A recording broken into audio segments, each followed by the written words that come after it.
Well, thank you all for joining us today for our virtually speaking webinar. It's Artificial Intelligence in the Workplace today. You're going to find today's webinar recording on our YouTube channel, which will be linked on our webpage, tnworks.org, along with all of our past virtually speaking webinars in our online library. All who registered for today's webinar will receive an email with the link to the recording and the materials that we're going to cover today. As questions arise throughout the presentation, please go ahead and enter those into the Q&A box there on your screen. And we will cover all of those at the conclusion of the presentation during our question and answer segment of the webinar. We do want to encourage you to follow us on social media if you're not already. For future topics and events. Our Facebook page is American Job Centers of Northwest Tennessee, American Job Centers of Southwest Tennessee, and American Job Center Greater Memphis. I'd like to introduce you to today's panelist, Tom Harness. He is a seasoned entrepreneur. He's an educator, a U.S. Army Signal veteran with extensive experience in digital marketing and community leadership. As the owner of Harness Digital Marketing, he helps businesses enhance their online presence through innovative strategies. A graduate of Southern Illinois University with a background in elementary education and educational administration, Tom also serves as a marketing instructor at the Southern Illinois University College of Business and Analytics. He's committed to community service, and it's evident through his involvement in various veteran organizations and initiatives across Southern Illinois. So we are thankful to have his expertise to share with us today. And without further delay, Tom, I'm going to give you the floor. Awesome. Well, thank you. Didn't want to tell you this, but that wonderful introduction was created by AI. So you sounded perfect with that, by the way. So good morning, everybody. I'm very excited about having the opportunity to talk to all of you in Tennessee. Which sounds like it might be just a little bit warmer there today than it is in Southern Illinois, where I'm located in downtown Marion. But I want to kind of address two areas so that way we can kind of guide this conversation. And that is, the first one is artificial intelligence and what it really is, and kind of the premise of that. And so that way we are all on the same basis, because we might all be from different backgrounds and different experiences. So when we're talking about artificial intelligence, we're talking about taking material and content and not just putting it back out there and automating it. The biggest difference in artificial intelligence is taking all the context of everything that you learn and then be able to actually apply it to different things. So when we used to have to go to the library, those of us that are in the old school Dewey Decimal System, we would have to go to the card catalog, figure out what it was, and then what we did was we would go and find the book.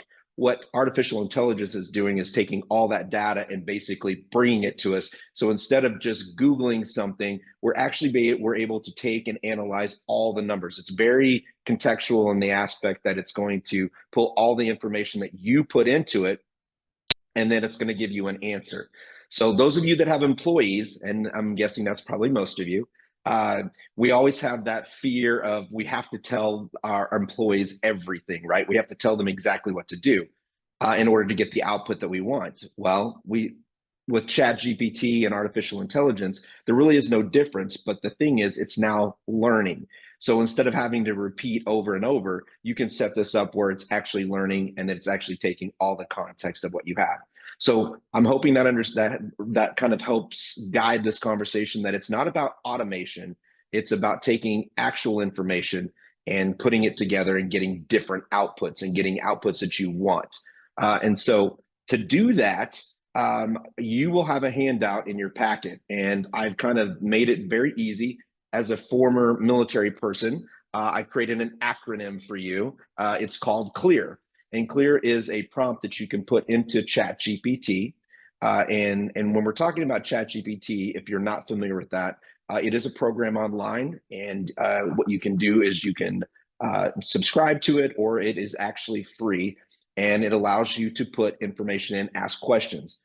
For decades now, we've kind of used the term Google it, right? Well, now we're getting into ChatGPT it, or let's go to ChatGPT. There's other modes to models.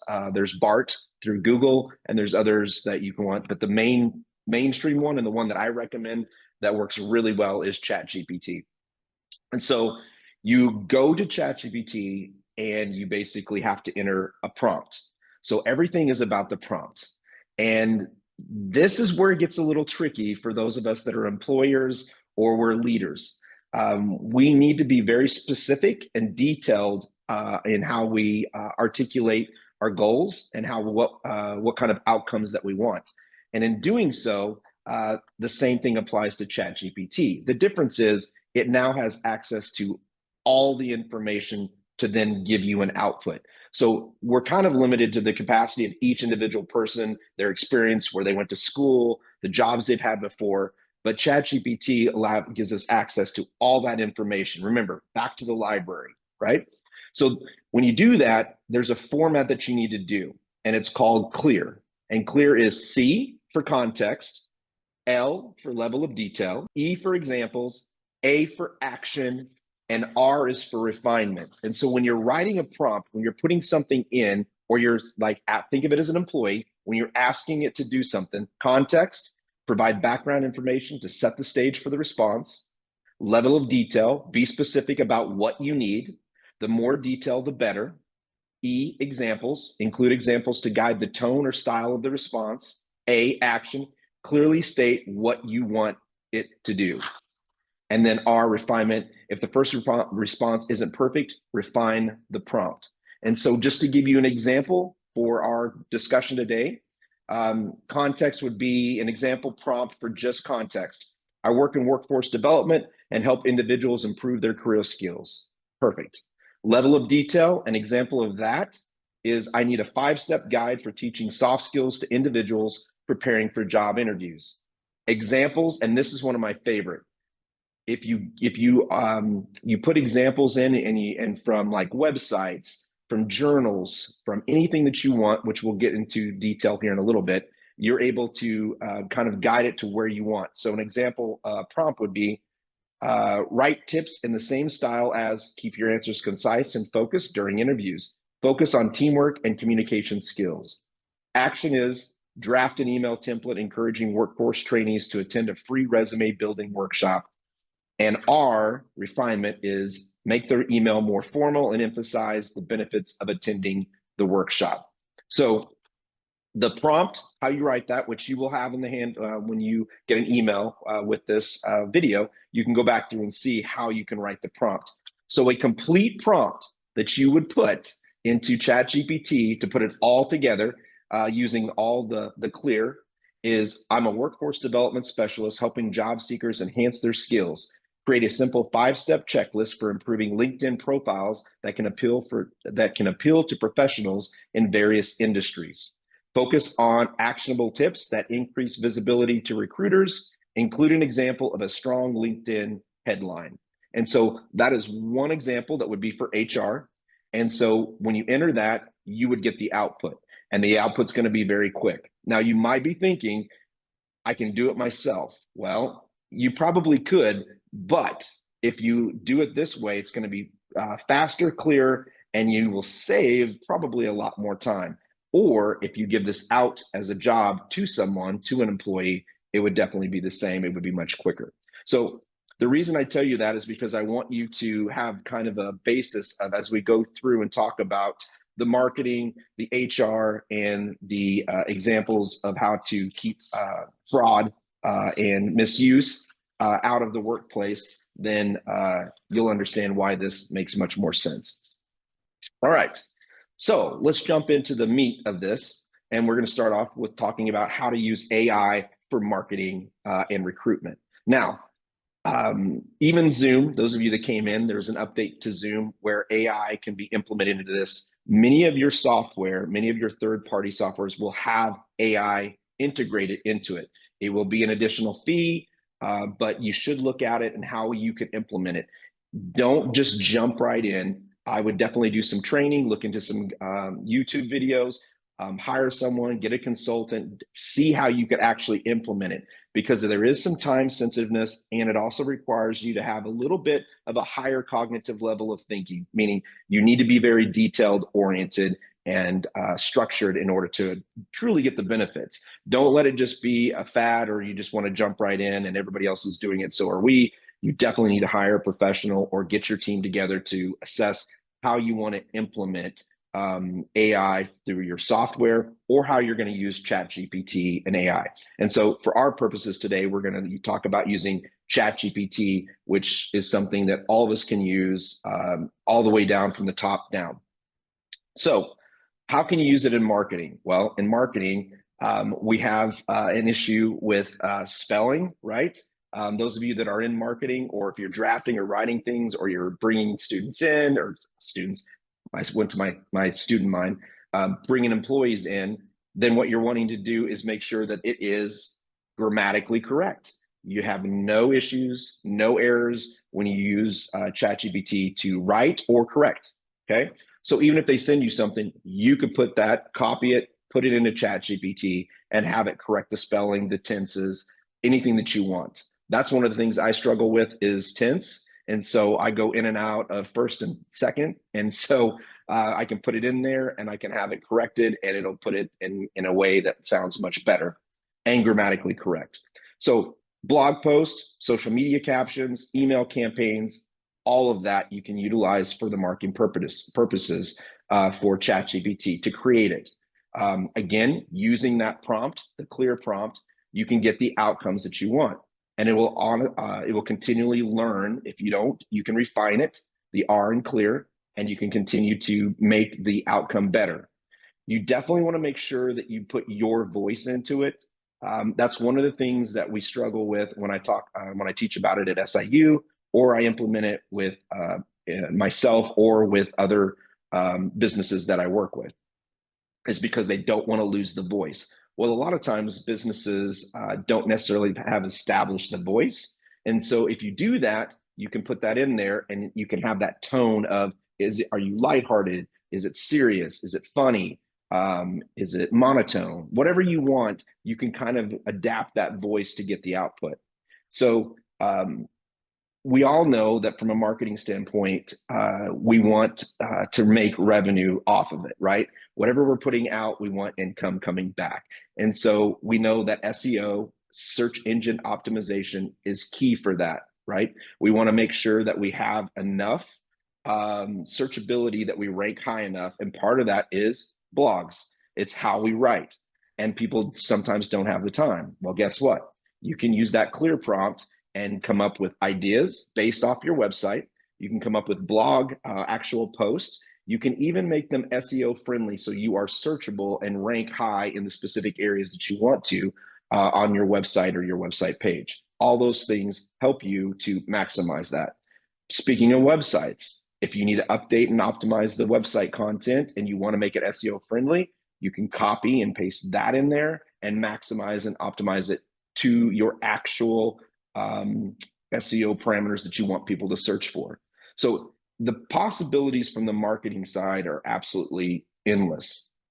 The next thing that I want to talk about, and I talk about this in my class as well, sometimes when we get emails, we don't necessarily understand the context or the emotion that comes behind them, right?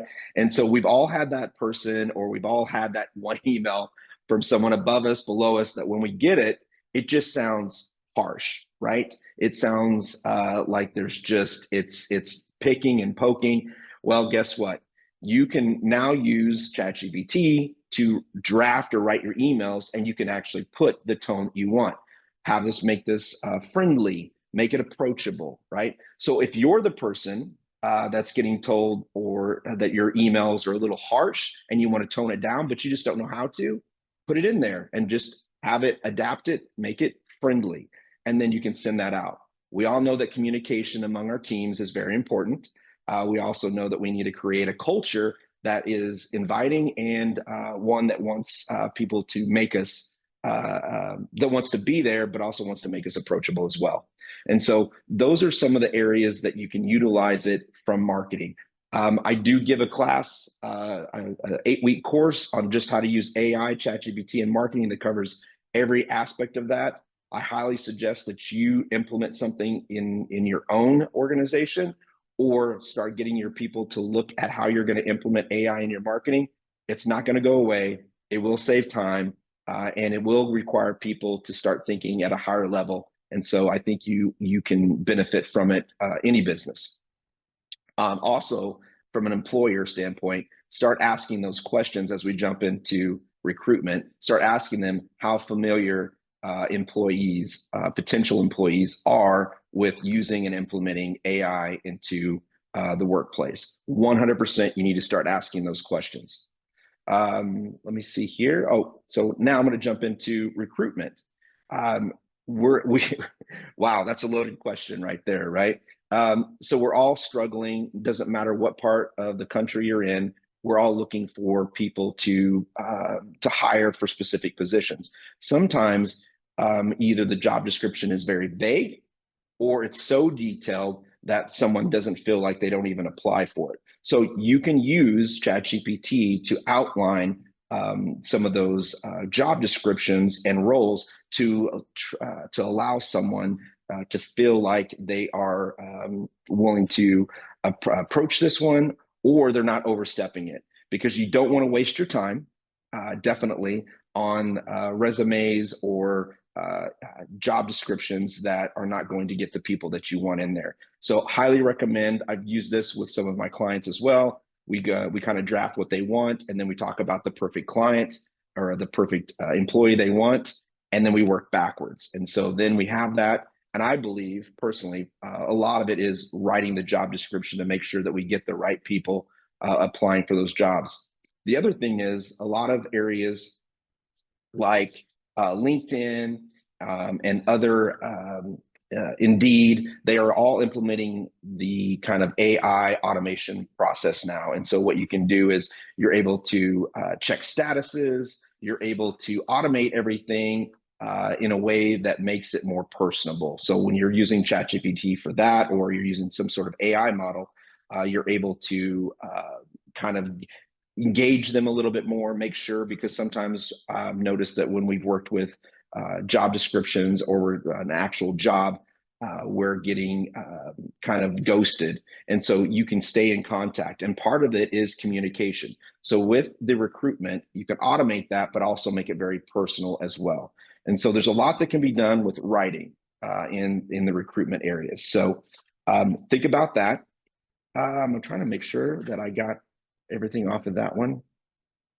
Oh, just to back up real quick, the other thing about marketing is sometimes if you don't know exactly, you don't want one option, you can tell ChatGPT to give you 5 different email options, or 5 different email blog posts that you can kind of gauge or look at. It's really hard to narrow everything that you can do, but whatever you want, you can ask. Think about the perfect employee, and that is what ChatGPT could potentially be, is someone that will absolutely listen to you. Okay, so let's jump right in to the uses for HR. Now, HR is an area that I usually work with the person on because I am not versed in HR. So I look at it from a completely content, marketable, approachable. Is it something that is easily read? So I'm kind of the outside the box looking in, but I usually work with the HR people in the companies when we're trying to implement or use anything with ChatGPT. Now, the other thing that you need to remember is ChatGPT, these AI models are public, right? Meaning you do not at any time want to put sensitive or personal information in that, because it's not internal. So that is one of those key things that I hope you make note of through this, is that if you have policies and procedures, you need to apply them. I also think you need to apply an actual AI policy and procedure in your business for everybody. Think of back when we had social media. Eventually, we all had to have a social media policy and procedure implemented and access. When we had cell phones and people were given cell phones or laptops, this is no different than that. what we want to do is make sure that we understand how AI is going to be utilized in our company and how we're going to address it. And it's better to do it now and have something basic in place before you try to get all the bells and whistles and figure out everything. Have something basic down so that way you are, one, protected, and you can hold people accountable if they're using it correctly or incorrectly.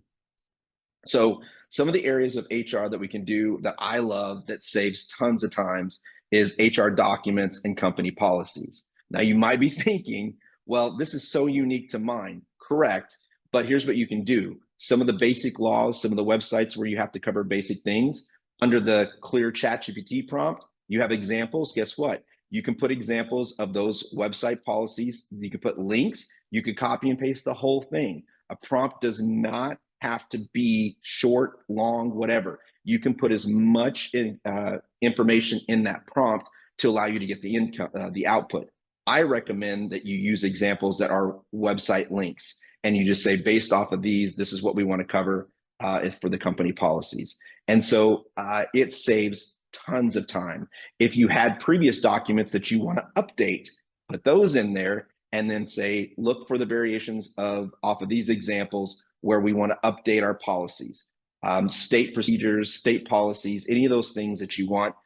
All of those have to be public, so they have a link. You can use that direct link to go in there and have them look at and align your company policies and procedures with that.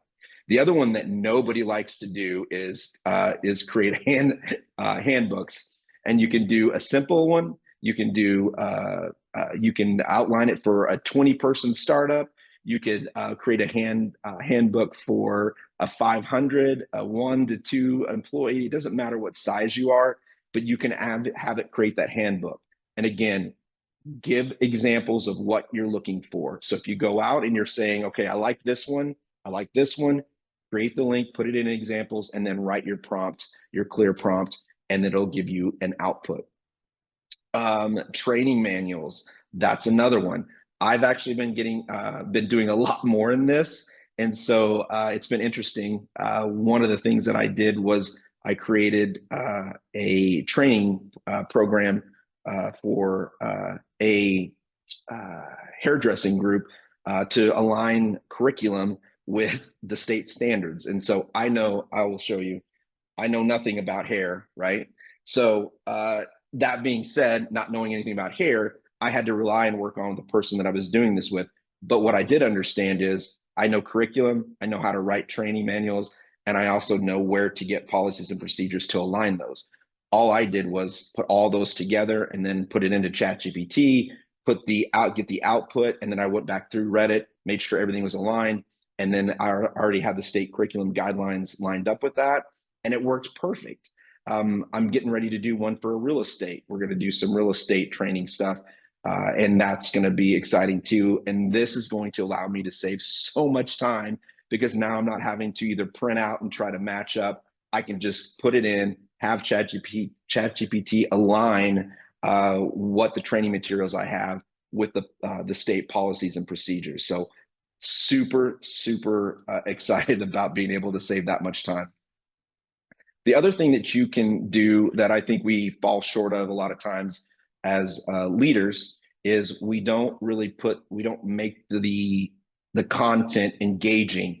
We just kind of do maybe kind of like this today. We try to make it engaging, but when we have more time and we're in front of people, we want to make sure that what examples and projects and little team outside projects that we can do are fun and they're engaging. Because at the end of the day, if people are engaged, they're going to retain the material.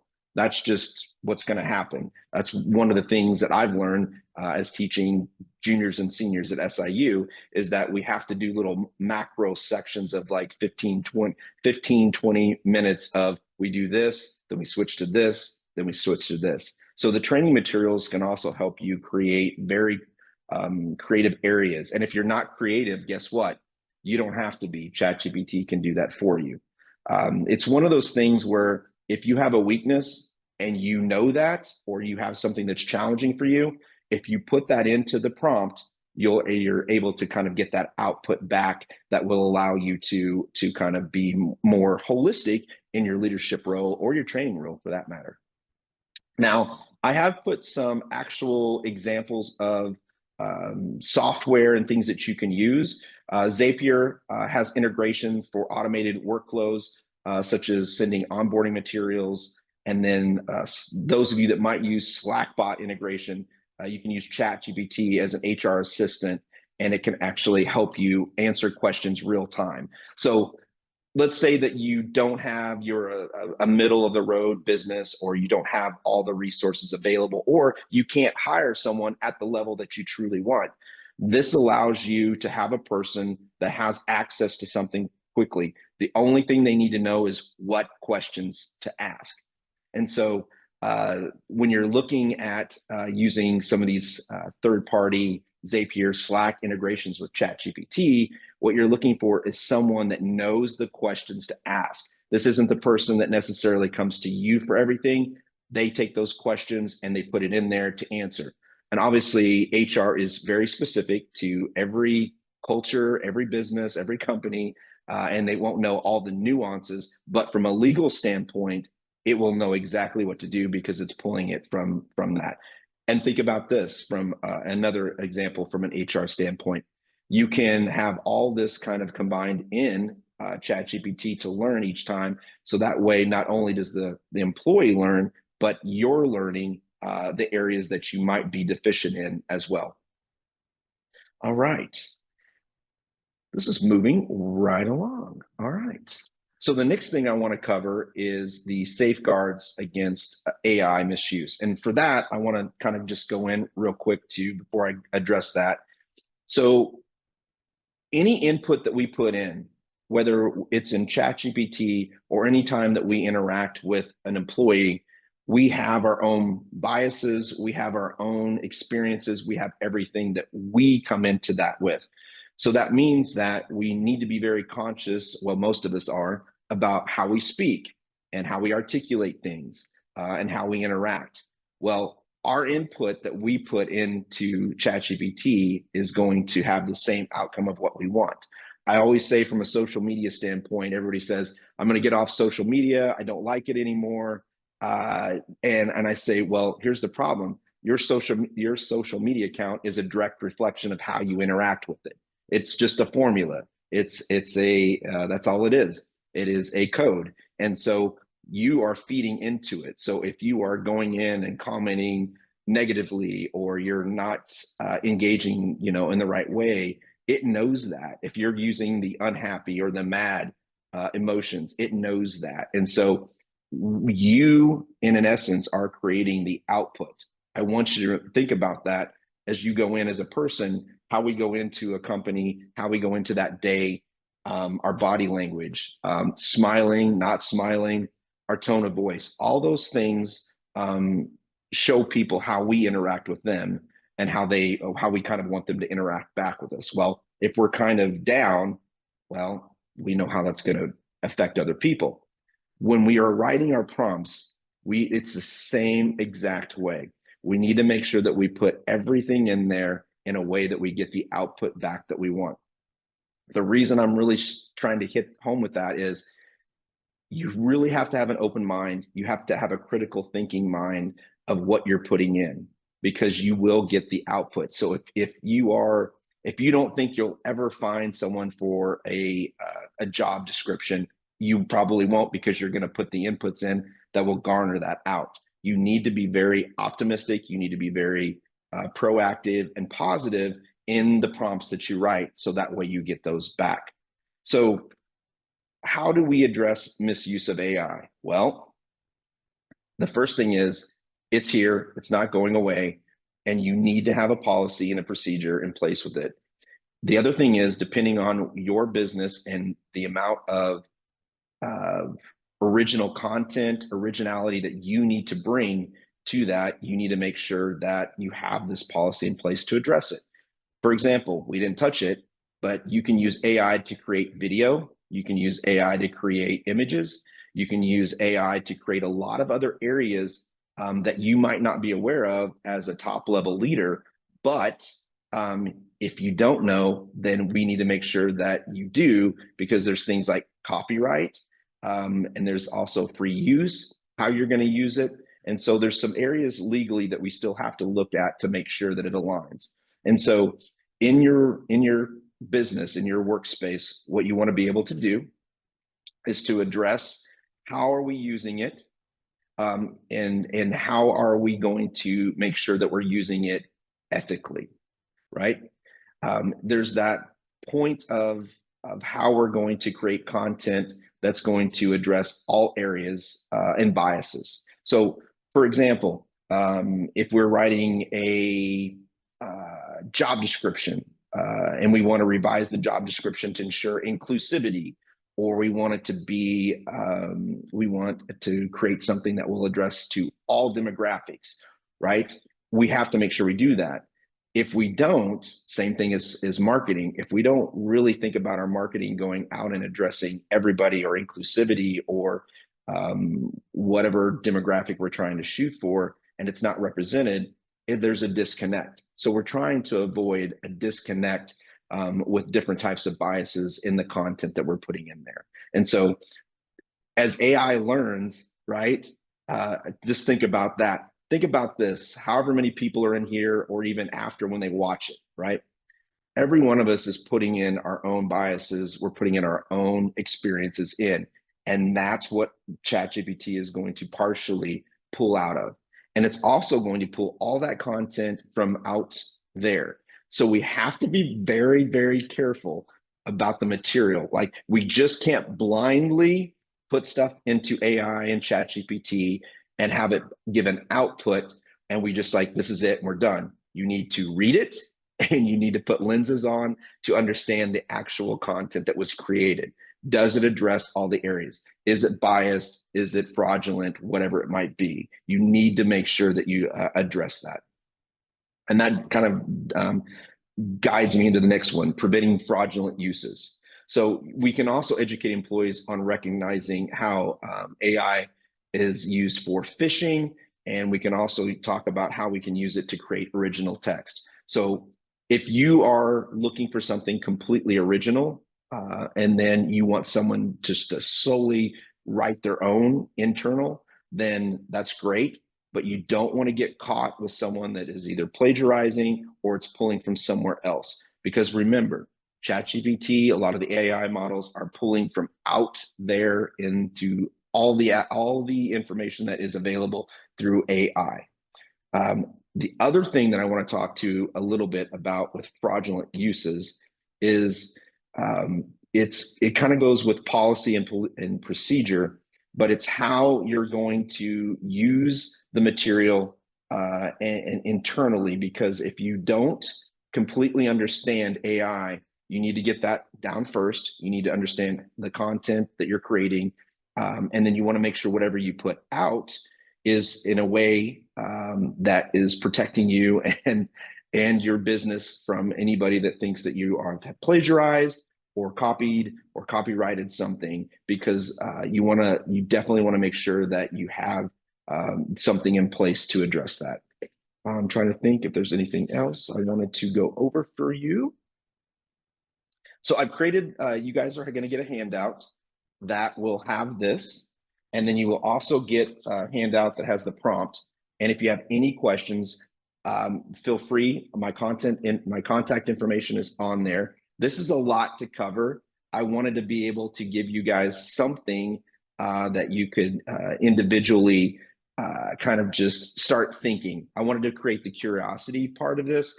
And so there's lots of areas. I hope there are lots of questions. I'm going to give you just a couple of seconds because I want to be able to address some of your either concerns, your comments, and that. And so I think that's everything, and we can take questions. Right.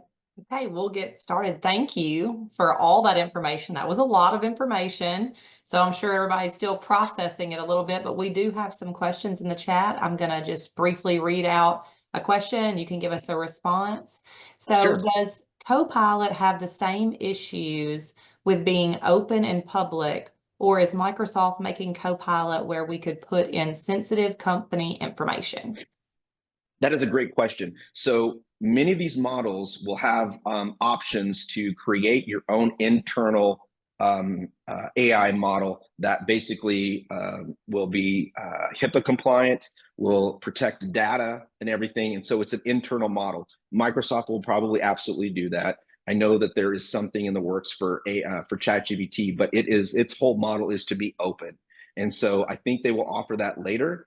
But what you want to do is, that's a great question, because you can't put sensitive information out there. You can create like an internal server, an internal cloud to create your own content, which is actually amazing, because it would allow you to, over the years, collect all that information, all those questions, and really kind of make the access to your business more accessible. So the answer is yes.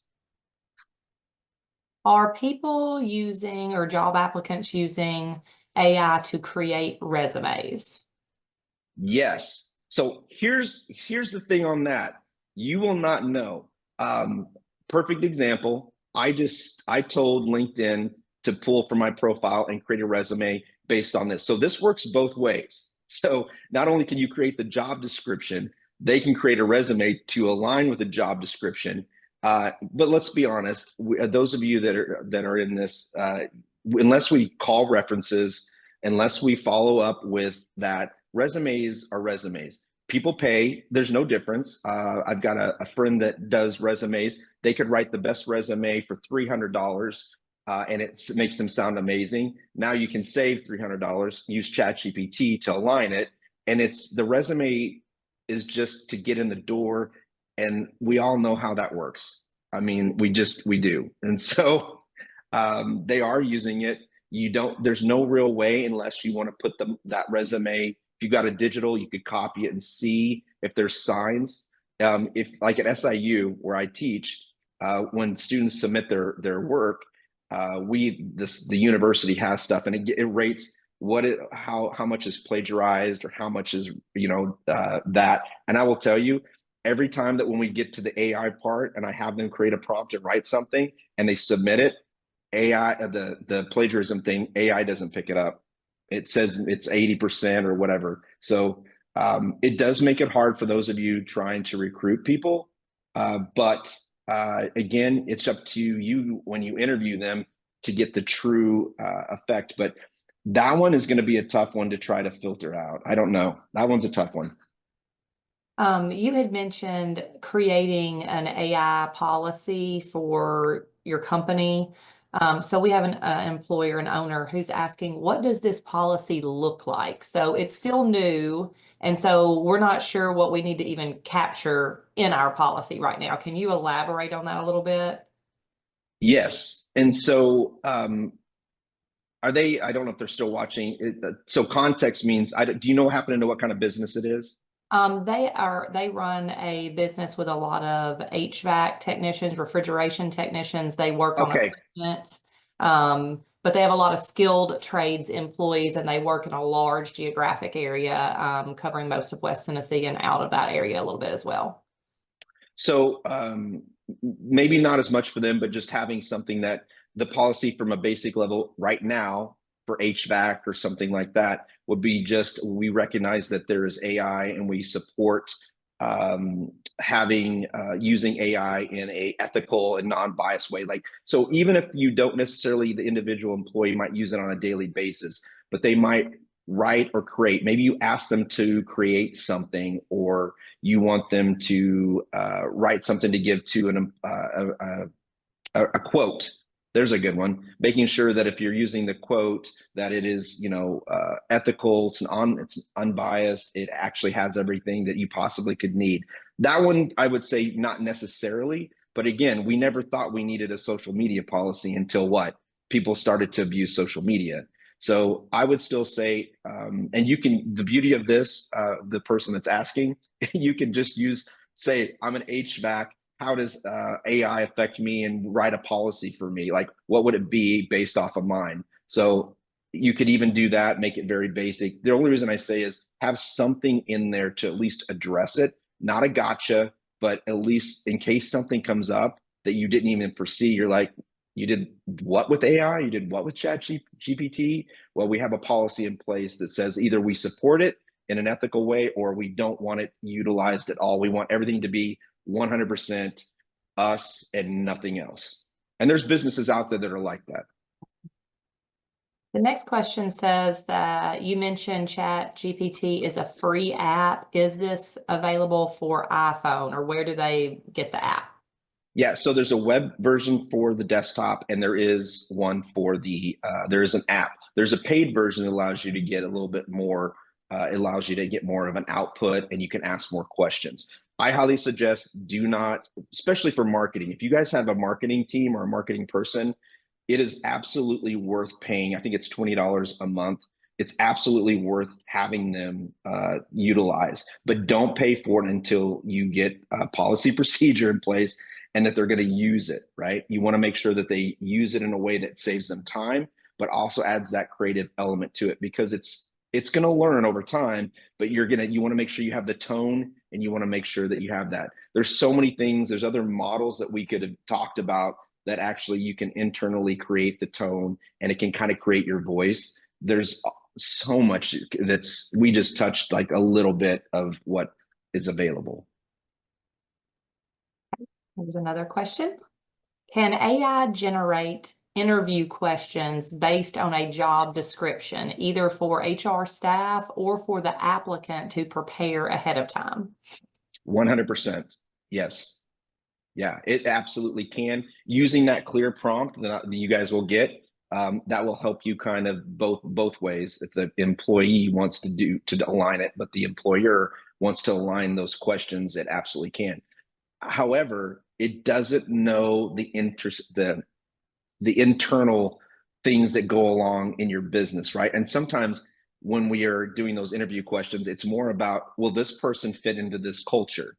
And so ChatGPT doesn't really know that. Just remember that. Like, if there's something that you are trying to avoid, or you learned these skills from the previous employee, you could say, this is what I liked about Paul.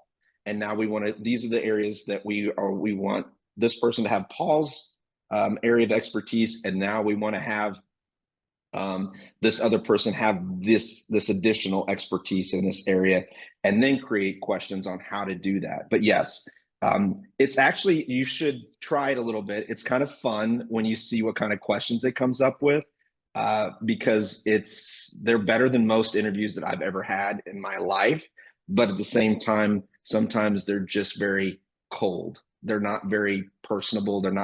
They just don't, if I was on this side, and Ginger, you had questions created by AI asking me, sometimes it makes you sound very cold. And I'm like, well, I don't know if this is a place that I want to work. So make sure that you still incorporate questions that are important to your company culture.